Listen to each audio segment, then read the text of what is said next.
আমরা এখন মধ্যযুগে নাই, আমরা আধুনিক যুগে।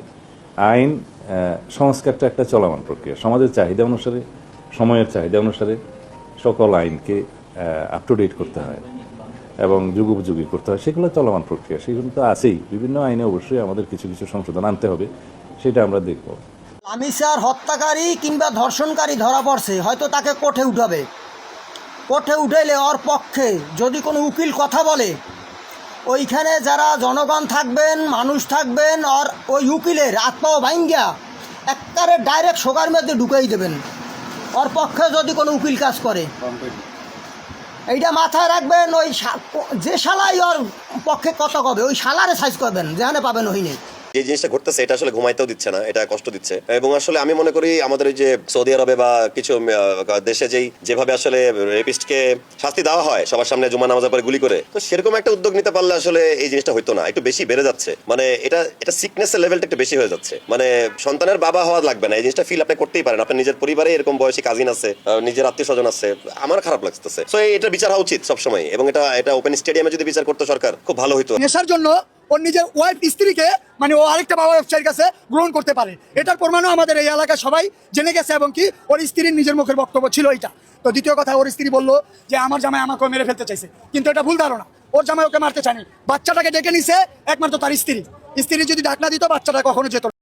উলঙ্গ সংসদ, অসুস্থ বাংলাদেশ, গরু ছাগলে ভরা এমপি মন্ত্রী, দিশেহারা দেশের জনগণ।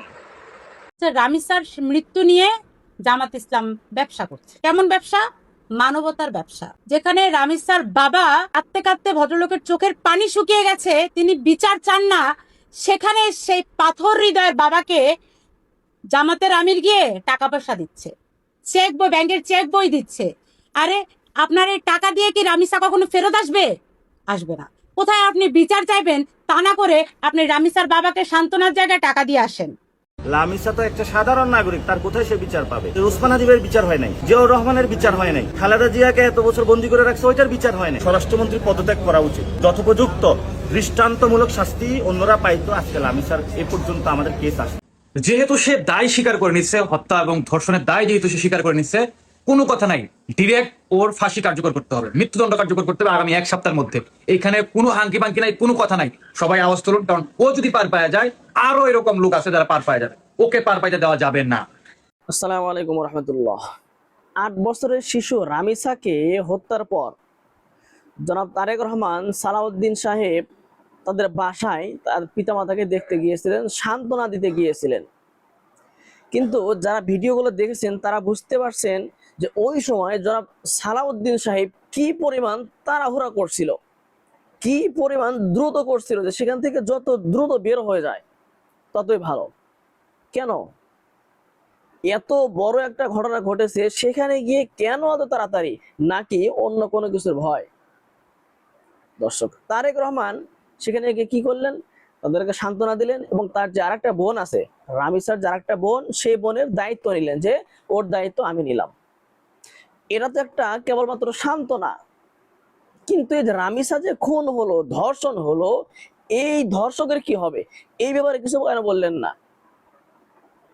আপনার এই কথাটা জোরালো ভাবে, শক্তভাবে বলা উচিত ছিল যে ঠিক আছে, আপনারা ধৈর্য ধারণ করুন, যে ধর্ষক 24 ঘন্টার মধ্যে বা 3 দিনের মধ্যে, 72 ঘন্টার মধ্যে অথবা 7 দিনের মধ্যে এই ধর্ষকের শাস্তি নিশ্চিত করব, আপনারা নিশ্চিন্তে থাকতে পারেন। অথচ এ বিষয়ে কোনো কথা না বলে তাদেরকে সান্ত্বনা দিচ্ছেন। তাহলে কেমন যেন সরকার এই সমস্ত ধর্ষকদের আশ্রয় দিচ্ছে। এটা দেখে আর 10 জন শিখছে যে না, ধর্ষণ করলে কি হবে, খুন করলে কি হবে, সরকার এসে তারা পরিবারকে সান্ত্বনা দিবে বা কিছু টাকা পয়সা জরিমানা দিবে, এই তো, ধর্ষকের আর কোনো কিছু হবে না। এক ব্যক্তি সালাউদ্দিন সাহেবকে প্রশ্ন করেছিল যে ধর্ষকের শাস্তি পাথর মেরে নিক্ষেপ করা হোক, অথবা প্রকাশ্যে ফাঁসি দেওয়া হোক, অথবা প্রকাশ্যে গুলি করে হত্যা করা হোক, এই আইন পাশ করেন। উনি কি বললেন?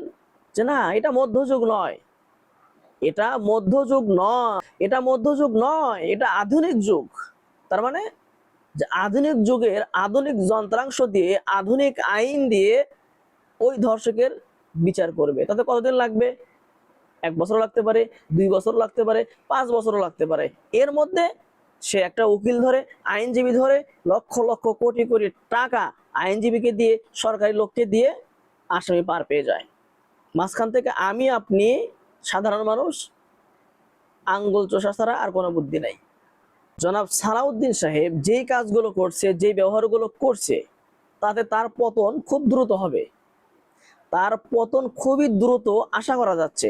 এমন গুঞ্জন শোনা যাচ্ছে লুৎফুজ্জামান বাবরকে, উনি কিন্তু সবচেয়ে উপযুক্ত ছিলেন, কিন্তু তাকে কেন স্বরাষ্ট্রমন্ত্রী দেওয়া হয় না আপনারা হয়তো বা জানেন। ওই যে ইন্ডিয়ার প্রেসক্রিপশন অনুযায়ী মন্ত্রিত্ব বন্টন করা হয়েছে, তার মধ্যে বাবরকে রাখা হয় নাই। কেন? বাবর হলো ইন্ডিয়ার জোক। বাবর যদি স্বরাষ্ট্রমন্ত্রীতে যেতে পারতো, তাকে দায়িত্ব দেওয়া হতো, ইন্ডিয়ার পাশায় আগুন ধরতো। এই জন্যই তাকে স্বরাষ্ট্রমন্ত্রী দেওয়া হয় না, দিয়েছে কাকে? ওই ইন্ডিয়ার একজন রকে স্বরাষ্ট্রমন্ত্রী দেওয়া হয়েছে। দর্শক, এই স্বরাষ্ট্রমন্ত্রী যদি এই সমস্ত বিচার করতে না পারে, এই সমস্ত আইন পাস করতে না পারে, সে একজন ব্যর্থ স্বরাষ্ট্রমন্ত্রী। সে পদত্যাগ করে ক্ষমতা ছেড়ে দিয়েও অন্য কাউকে স্বরাষ্ট্রমন্ত্রী দিক। আর ধর্ষকের জন্য, খুনির জন্য তাদের ব্যাপারে সর্বোচ্চ শাস্তি প্রকাশ্যে মৃত্যু, প্রকাশ্যে ফাঁসি, প্রকাশ্যে মৃত্যুর আইন জারি করা হোক। দর্শক, আপনিও আমার সাথে একমত কি না আমার ভিডিওর কমেন্ট বক্সে জানিয়ে যাবেন। দর্শক, আর কথা নয়, চলুন আমরা মূল ভিডিওগুলো দেখে আসি। তবে তার আগে বলবো, যারা এখনো আমার চ্যানেলটি সাবস্ক্রাইব করেননি, চ্যানেলটি সাবস্ক্রাইব করে পাশে থাকা বেল আইকনটি বাজিয়ে রাখবেন। আর যারা ইতিমধ্যে চ্যানেলটি সাবস্ক্রাইব করেছেন, সকলকেই অসংখ্য অসংখ্য ধন্যবাদ। দর্শক, ভিডিওতে একটি লাইক দিয়ে আমরা ধারাবাহিকভাবে ভিডিওর মূল বিস্তারিত আলোচনাগুলো দেখে আসি। মানুষের আবেগ বুঝতে হবে, ইমোশন বুঝতে হবে। দেখেন, আমরা যারা সিনেমার পরিচালক, বিশেষ করে আমি নিজের কথা বলতে পারি, আমি সব ধরনের ছবি দেখতাম। দেখার পিছনে কারণ, কোথায় কোথায় মানুষ হাততালি দেয়, কোথায় কান্না করে, এই ইমোশনগুলা বোঝার জন্য। আমি কখনো ডিসিতে ছবি দেখতাম না, একদম ফ্রন্ট ক্লাসে সামনে, কারণ অরিজিনাল পাবলিক তারা। যারা ডিসিতে বসে থাকে তারা না হাততালি দিতে দ্বিধাবোধ করে, কান্দে, হ্যাঁ লুকায়া কান্দে, রুমালে মুখ মোছে, টিস্যুতে মুখ মোছে, মুখ মানে চোখ মোছে।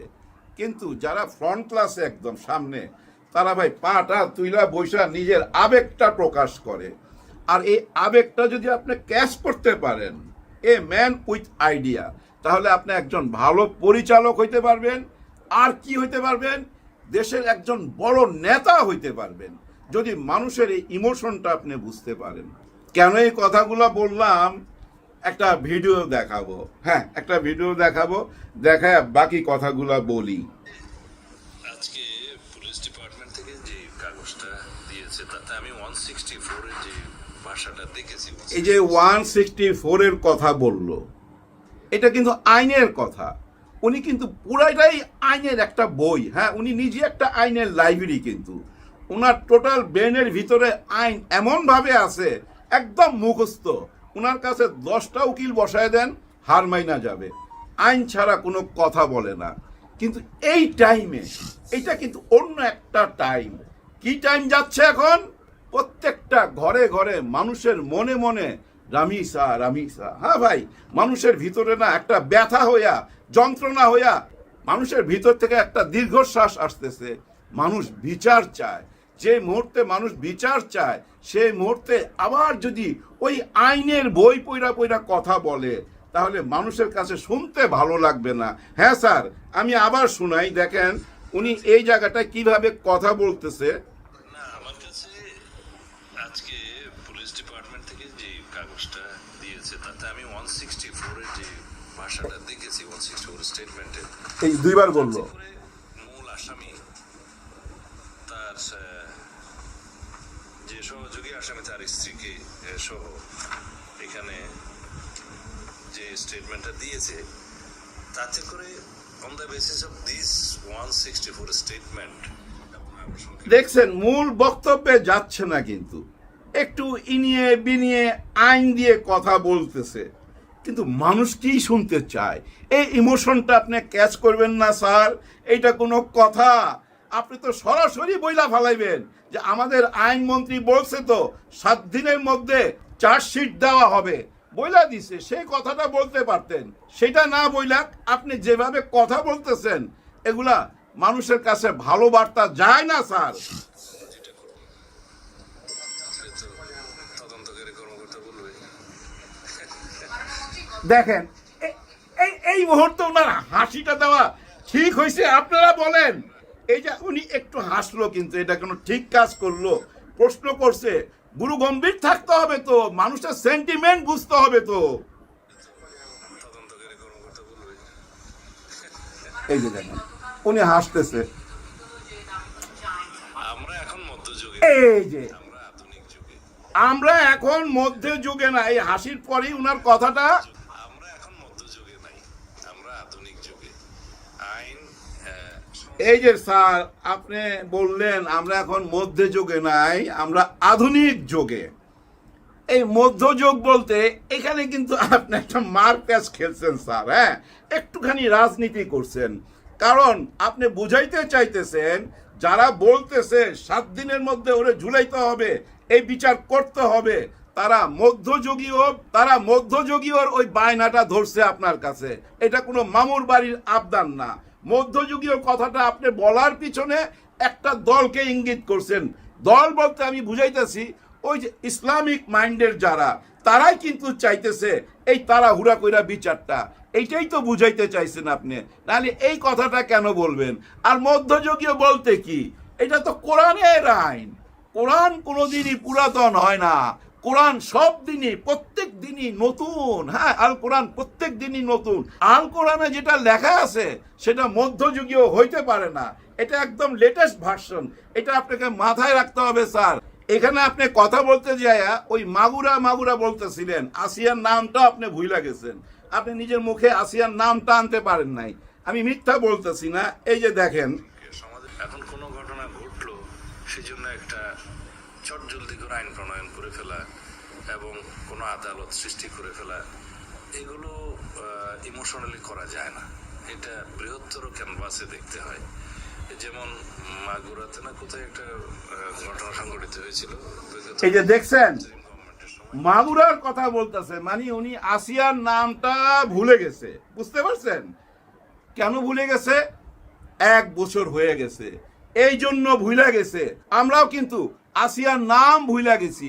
ওর মা বাবারও কিন্তু ওই ব্যথা সয়ে গেছে ভাই। সন্তান হারাইবার ব্যথা মানুষ সয়ে যায়, এটা আল্লাহ পাকি এই ক্ষমতাটা মা বাবার উপরে দিয়ে দেয়, মা বাবার ভিতরে এই ক্ষমতাটা দিয়ে দেয়, নাহলে মানুষ পাগল হয়ে যাইতো সন্তান হারায়া। দেখেন ওই 1 বছর আগের ঘটনা, উনি নিজেও ভুলে গেছে আসিয়ার কথা, মাগুরার দিকে ইঙ্গিত করতেছে। ঠিক তেমনি ভাই এই যে ঘটনাটা, তার বাবা তো বলছেই যে 15 দিন পর সবাই ভুলে যাবে, যার জন্য আমি বিচার চাই না। কতখানি অনাস্থা থাকতে পারলে রাষ্ট্রের প্রতি একটা মানুষ তার সন্তান হারাইবার বিচার চায় না? চিন্তা করা যায়? মাননীয় স্বরাষ্ট্রমন্ত্রী, আপনি নিজে একবার চিন্তা করেন, একটুখানি ভাইবা দেখেন। আপনি যদি এখানে ইনায় বিনায় আইন না দেখায়া সরাসরি বইলা ফেলাইতেন, এই যে 7 দিন সময় দিছে আমাদের আইন মন্ত্রী, 7 দিন পর তো ঈদ। হ্যাঁ, 7 দিন পর তো ঈদ। ওই ঈদের সময় ওই তদন্ত রিপোর্ট দিবেন কেন? এটা 3 দিনের মধ্যে দিয়ে দিব। আমি স্বরাষ্ট্রমন্ত্রী বলতেছি 3 দিনের মধ্যে পাবেন। এবং আপনি যদি থানায় এখন বলেন রাত দিন 24 ঘন্টা কাজ করে 3 দিনের মধ্যে রিপোর্ট দাও, এই চার্জশিট দাও, তাইলে তো আপনি হিরো হয়ে যান, তাই না স্যার? আপনি পুরাটাই হিরো হয়ে যান। এ দেশের মানুষ আপনাকে বুকে টাইনা নিত। আপনি মানুষের ইমোশনটা বুঝতেছেন না, যার জন্য আপনি আপনার ভক্তকুল হারাইতেছেন। আপনি কমেন্ট বক্সে যান স্যার, আপনি দেখবেন আপনার কথাবার্তার নিচে যারা কমেন্ট করে এগুলা গুরুত্ব সহকারে নিতে হবে। হয়তো অনেকেই বলবে বট বাহিনী এগুলা হিসাব করে, কিন্তু আমার প্রশ্ন, আপনার বাহিনী কই? বট বাহিনী যদি 1000 হয়, আপনারা 2000 কমেন্ট করেন পক্ষে, তাইলে তো দেখা যাবে যে না আপনার পক্ষে লোক আছে। যার জন্য যুক্তি দিয়া সবকিছু বুঝতে হবে। এই মুহূর্তে যে রামিসার ব্যথাটা শুধু তার মা বাবা না, প্রত্যেকটা মানুষ অনুভব করতেছে। 3 দিনের মধ্যে দৃশ্যমান যদি কিছু দেখাইতে পারতেন, মানুষের ভালোবাসা নিশ্চয়ই পাইতেন। কিন্তু মানুষ ধীরে ধীরে এটা ভুলে যাবে তো। এমন তো না শিশুর উপরে অত্যাচার করাতে কারো ফাঁসি হয় নাই, নিশ্চয়ই হয়েছে, কিন্তু সেই খবরটা আমরা রাখি নাই, আমাদেরকে দেওয়াও হয় নাই, ভুলে গেছি আমরা। আর এই ভুইলা যাই দেখাই কিন্তু আইনকে ভয় পায় না। হ্যাঁ, মানুষ ভুইলা যায়, তো ভুইলা গেলে আর আইনকে ভয় পাবে কেন? কোন আমলে কাটাকে কোথায় কি করছিল আজকে তার ফাঁসি হয়েছে, ওইটা মানুষের ভিতরে না ইমোশন কাজ করে না। ইমোশনটা কখন কাজ করে? এই যে সঙ্গে সঙ্গে যদি বিচারটা করতে পারেন, যেভাবে এই যে মিডিল ইস্টের মধ্যে করে, 2 থেকে 3 দিনের মধ্যে কইরা ফেলায়, অনেক সময় 3 ঘন্টার মধ্যে কইরা ফেলায়, জনগণের সামনে আইসা ধাবাস ধাবাস করে মাইরা দেয় এবং ঝুলায় রাখে ভাই, রাস্তার মধ্যে ঝুলায় রাখে, মিডিয়াকে দেখার জন্য, মানুষকে দেখার জন্য, মানুষের মনে ভয় ঢুকাইবার জন্য। আবার আপনি এইটাও যুক্তি দিয়ে বলতে পারেন ওইখানে কি ওই কাজটা হয় না? নিশ্চয়ই হয়, কিন্তু দেখবেন কত ভাগ হয়, 100-র মধ্যে 2-3টা ঘটনা হয়। আর আমাদের এখানে গত 10 বছরের ইতিহাসটাই না আনেন, দেখবেন প্রত্যেক বছরের পর পর প্রত্যেক বছরই বাড়ছে। আগের বছর একটু কম ছিল, এরপরও আবার বাড়ছে। গতকালকে আবার একটা ঘটনা দেখলাম, বনশ্রীতে এক মাদ্রাসার মধ্যে একজনকে ঝুলাই দিছে, ওই যে বাথরুমের মধ্যে নিয়ে। পরে দেখা গেছে তার সাথে অপকর্ম করা হয়েছে। কে করছে? সিনিয়র আরেকটা ছাত্র, মাদ্রাসার সিনিয়র আরেকটা ছাত্র। এরই আগে, সবচেয়ে আগে ওই মধ্যযুগীয় স্টাইলে একটা বিচার কইরা ফেলান, মানুষের মধ্যে ভয় ঢুকায় দেন। আইনের ভয় ঢুকে গেলে মানুষ সঠিক পথে আসতে বাধ্য। দেখেন না এই যে AI ক্যামেরার জন্য রাস্তা রাস্তায় কিভাবে সবাই ভদ্র হয়ে গেছে। কেউ কি আর আইন ভাঙে? আইন ভাঙতে এখন ভয় পায়। কেউ কিন্তু আইন ভাঙে না, কারণ ওই AI ক্যামেরা, কারণ ওই AI ক্যামেরা ঘুষ খায় না, ওরে ঘুষ দেওয়ার কোনো রাস্তা নাই, ম্যানেজ করার কোনো রাস্তা নাই। তার মানে কি আইনকে মানুষ ভয় পায়, ওই ভয়টা ঢুকাইতে হবে।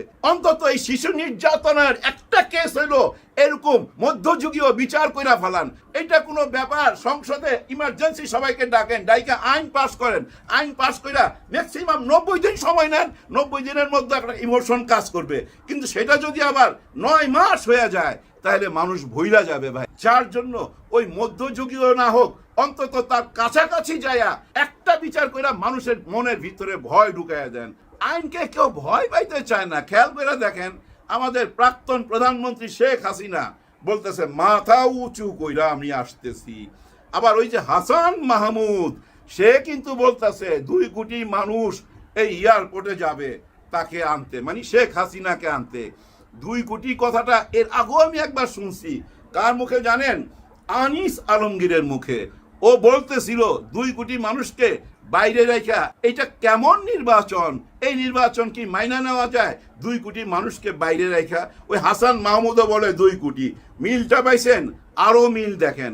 কয়েকদিন আগে এই যে সাকিব আল হাসান কিছু কথা বলল একটি পত্রিকায়, প্রথম আলোতে, এরপরে মুখ খুলল কে? মাশরাফি। এরপরেই শুরু হইলো এই টক শোতে আনিস আলমগীর, শাওন এবং মঞ্জুর পান্না এবং অনেক কামাল সাহেব, সিনিয়র জুনিয়র অনেক সাংবাদিক সবাই বয়ান তৈরি করা শুরু করলো এই আওয়ামী লীগের জন্য। এরপরেই দেখেন ওইখান থেকে আওয়াজ আসলো আমি মাথা উঁচু করে আসতেছি। ব্যাপারটার মিল পাইছেন? একটা যোগসূত্র আছে না? এখানে বয়ান তৈরি করা হচ্ছে, ওর মধ্যে উনি আবার তৈরি হয়ে গেছে এবং ওনাদের যে পলাতক মন্ত্রীগুলা টাই স্যুট পইরা বক্তব্য রাখতেছে যে আমরা একসঙ্গে ঢুইকা যাবো। আমার মনে হয় শীত আসলেই ঢুকবে, কারণ এই মুহূর্তে টাই স্যুট কোট পইরা আসা সম্ভব না। শীত আসলেই তারা আসবে, তারা আসুক। কিন্তু কথা হচ্ছে কি জানেন, আইনকে ভয় পাচ্ছে না। অপরাধ বিচার ট্রাইব্যুনালে যে রায় দিয়ে রাখছে ওই রায়টাকেই ভয় পাচ্ছে না। কেন ভয় পাচ্ছে না? ওই রায়টা বোধহয় ঠিক না। কেন ঠিক না? দেখেন এই যে ডাক্তার জাহিদুল ইসলাম, হ্যাঁ, উনি কিন্তু তথ্য মন্ত্রণালয়ের উপদেষ্টা, উনি উপদেশ দেয় তথ্য মন্ত্রণালয়। আবার শুনছি আমাদের মাননীয় প্রধানমন্ত্রীরও উনি উপদেষ্টা। যাই হোক, উনি কি বলতেছে এই মিডিয়াতে আইসা, শেখ হাসিনার প্রতি ইনসাফ করা হবে। আপনি যে এই কথাটা বললেন ইনসাফ করা হবে, তার মানে কি অপরাধ বিচার ট্রাইব্যুনালে ইনসাফ করা হয় নাই? ওটার দিকে কি আপনি প্রশ্ন ছুঁড়া মারলেন? ওইখানে তো একটা ইনসাফ হয়ে গেছে, এটা নিয়ে তো আপনি নিজেও কথা বলছেন, বাহবা দিছেন, সাব্বাসি দিছেন। কিন্তু এখন সরকারের অংশ হইয়া আপনি আবার এই নতুন প্রশ্ন কেন তুইলা ধরলেন যে শেখ হাসিনার প্রতিও ইনসাফ করা হবে? সব কিছুর একটা মিল পাইতেছেন না ভাই? এই যে আসতে চাইতেছে মাথা উঁচু কইরা, এর মধ্যে আবার দেখছেন তো একটা চেষ্টা চালায়া গেছে ডক্টর ইউনূসকে জেলে ঢুকাইবার জন্য, বিভিন্ন রকম মামলা মোকদ্দমা দিয়া এই টক শোতে আইসা এরা একটা ভাই একটা গোডাউনের প্রোডাক্ট, কিন্তু এরা সবাই আইসা ওই যে ওই বয়ান তৈরি করতেছে। মানে ডক্টর ইউনূস কত খারাপ ছিল, 18 মাস কত খারাপ ছিল ভুলাই দিতে চাইতেছে। জুলাই 36 দিন বুলাই দিতে চাইতেছে আয়না ঘরের কথা, বুলাই দিতে চাইতেছে নদীর মধ্যে নিয়া ওই যে পেট ফাইলা সিমেন্ট দিয়া সিমেন্টের বস্তা ঢুকায়া ফালাইয়া দেওয়া। আরে এইটাই তো ছিল মধ্যযুগীয়। এই মধ্যযুগীয় জুলুম অত্যাচারের বিরুদ্ধে তো কথা বলতে হবে, সেগুলা ভুলাই দিয়া ডক্টর ইউনূসকে ভিলেন বানাবার চেষ্টা। এই যে কেস করলেন, মামলা করলেন, এত কিছু করলেন, রিট হইল, কোথায় গেল এখন? কিছু করতে পারছেন? সমস্ত রিট খারিজ করে দিছে মহামান্য আদালত। কারণ ওনারা জানে বর্তমান সরকার এবং ডক্টর ইউনূস সম্পর্কটা কি, এবং বিরোধী দল যারা আছে সম্পর্কটা কি। ডক্টর ইউনূসের একটা মহান এজেন্ডা রয়ে গেছে না, উনি শান্তির জন্য নোবেল পুরস্কার পাইছে, উনি শান্তির বার্তা দিছিল, উনি বলছিল নতুন বাংলাদেশ হবে, উনি বলছিল এই সংবিধান সংস্কার হবে, যে সংবিধানের কারণে জালিম বলতেছে যে আমি জুলুম করছি ওই 7 বছরের মেয়েটার উপর, কিন্তু তার বিচার আচার করতে হবে ওই ব্রিটিশ আইন অনুযায়ী, ওই সংবিধানেই চলতেছে। তো ওই সংবিধানই সংস্কার করার কথা বলছিল ডক্টর ইউনূস, যার জন্য হ্যাঁ ভোট না ভোট দিছিল। ওই হ্যাঁ ভোট না ভোট যখনই বাতিল হয়ে গেল, তখনই কিন্তু পার্শ্ববর্তী দেশ থেকে ওনারা ইঙ্গিত দিল, এই শেখ হাসিনা আপনার যাওয়ার সময় হয়েছে, ঘোষণা দেন। দেখেন ডক্টর ইউনূসের আমলে এমন কোনো ঘটনা দেখাইতে পারবেন যে ভারতের সরকার কাউকে প্রেস কনফারেন্স করার সুযোগ দিছে, আওয়ামী লীগকে সুযোগটা দিছে? দেয় নাই।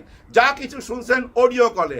কিন্তু বর্তমানে দেখেন এই যে নির্বাচিত সরকার আসার পর ওনারা কিন্তু বুঝা ফেলাইছে এই সরকারের সাথে আমাদের বনিবানা হবে না, অন্য পথে হাঁটতে হবে। ওনাদের সঙ্গে কথা ছিল সরকারের যে শেখ হাসিনার জন্য একটা ব্যবস্থা করবে, এবং যারা এই জেলখানে আছে তাদেরকে ছাড়তে হবে। কিছু কিছু ছাড়ছে, কিন্তু সরকার আস্তে আস্তে তার মেরুদণ্ড সোজা কইরা আমার মনে হয় চোখ উল্টায় ফেলাইছে, যার জন্য তারা এখন সিদ্ধান্ত নিছে হায় হায় ও তো চোখ উল্টায় ফেলাইছে। আর চোখ উল্টানো স্বাভাবিক, কারণ ওনারা তো গণভোটের সাথেও চোখ উল্টাইছে, এবং নির্বাচনের আগে শেখ হাসিনা নিজে বলছে যে ওরা আমার আওয়ামী লীগের সবার কাছে হাতে পায়ে ধইরা ভোট চাইতেছে, এবং ভোট তো নিছে। নির্বাচনের আগে আমরা দেখছি তো ওনাদেরকে বলতে, বড় বড় নেতারা বলছে আপনাদের কোনো মামলা টামলা থাকবে না, আপনারা আমার ভাই, এবং ওনাদের মঞ্চে জয় বাংলা স্লোগান দিয়ে দিত। এগুলো আমরা দেখছি তো, দেখার পরও দেখেন ওইটা আবার ভুইলা গেছে। তার মানে কি গণভোটকে ভুইলা গেছে, যারা ভোট দিছিল আওয়ামী লীগের তাদেরকেও ভুইলা গেছে, তাদেরকেও ভুইলা গেছে, হ্যাঁ দাদাদেরকেও ভুইলা গেছে। কারণ ওই যে ডক্টর ইউনূস ওয়ান ওয়ে রোডের মধ্যে ঢুকাই দিছে, ওই যে একটা চুক্তিপত্র করছে। এই চুক্তিপত্রটা কেন করছে জানেন? ওই যে দাদাদের হাত থেকে বাঁচার জন্য, এই দেশকে বাঁচাইবার জন্য। কারো না কারোর সাথে তো চুক্তি করে চলতেই হবে, তাইলে ওদিকে যাবো না কেন? এদিকে তো গেছিলাম 55 বছর খাবলায়া খায়া ফেলাইছে। ওইখান থেকে বাঁচার জন্য ডক্টর ইউনূস যে পথটা দেখাই দিয়ে গেছে, ওই পথেই তো হাঁটতেছে বর্তমান সরকার। আমার এই কথাগুলা মিলিয়ে দেখেন। এবং ডক্টর ইউনূসের আরেকটা হাত রয়ে গেছে, হ্যাঁ ওই হাতে ছায়া দিতেছে, বট গাছের মতো ছায়া দিতেছে। কাকে? ওই যে কিংস পার্টি যাদেরকে বলতাম, এনসিপি, আর কাদেরকে? ছাত্র শিবিরকে। হ্যাঁ ছাত্র শিবিরকে সেই ছায়াটা দিতেছে। দেখেন না বারবার বিদেশ চলে যাইতেছে দলবল নিয়া, এরপরও কিন্তু আবার যাবে অন্য দেশে, এইভাবেই ঘুরতে থাকবে। ওই ছায়াটা কেন দিতেছে? যেহেতু উনি শান্তির জন্য পুরস্কার পাইছিল, অশান্তি তো দেশে আনতে পারে না। ওই গণভোটের ওই রাস্তাতেই যাইতে হবে, ওই গণভোটের হ্যাঁ ভোটের অধিকার দিতেই হবে, গণভোট মাইনা নিতে হবে, এই ছাড়া কোনো রাস্তা নাই। কেউ কিছু মাইন্ড করেন না, আমার কথাগুলো মিলিয়ে দেখেন। সবার জন্য সবাই দোয়া করুন। এতক্ষণে আমাদের সাথে থাকার জন্য ধন্যবাদ। ভিডিও দেখেছেন, ভিডিওর বিষয়ে আপনার যে কোনো মতামত থেকে থাকলে অবশ্যই ভিডিওর কমেন্ট বক্সে জানিয়ে যাবেন। দর্শক আবার বলছি, যারা এখনো আমার চ্যানেলটি সাবস্ক্রাইব করেননি, চ্যানেলটি সাবস্ক্রাইব করে পাশে থাকা বেল আইকনটি বাজিয়ে রাখবেন। আর যারা ইতিমধ্যে চ্যানেলটি সাবস্ক্রাইব করেছেন সকলকেই আবারও অসংখ্য ধন্যবাদ। সবাই ভালো থাকবেন, সুস্থ থাকবেন। আবারও দেখা হচ্ছে পরবর্তী কোনো ভিডিও নিয়ে।